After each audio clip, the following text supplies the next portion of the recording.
বাংলাদেশ বাঁচবে।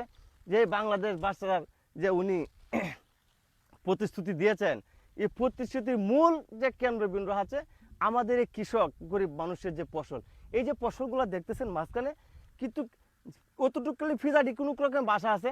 আর এই যে জার্মানিগুলো দেখতেছেন যে এটা তো জার্মানি পুরা বিলিয়ে আসলে কিন্তু এরকম ফসলই ছিল আর কি। তবে এখন কিন্তু ফসল আর ফসল নাই, এখন আমি ফুলের বাগান হয়ে গেছে আর কি।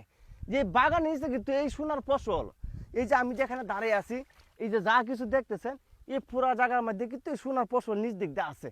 জার্মানির চাপে ফসল আস্তে আস্তে নিজ দিক দিয়ে যাইতেছে।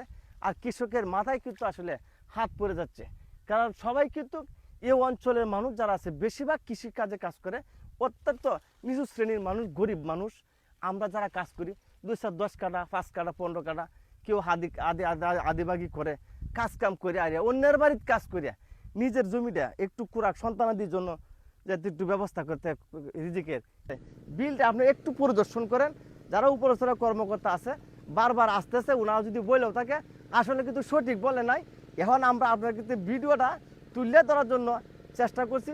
আপনারা এই যে 4 গ্রামের 8টা গ্রামের মানুষ, এই মানুষের যে সমস্যাটা, এই সমস্যাটা আপনার বাস্তবে আসে একটু পরিদর্শন করে দেখে যান। এ বলে আমার এখানে বক্তব্য শেষ করলাম।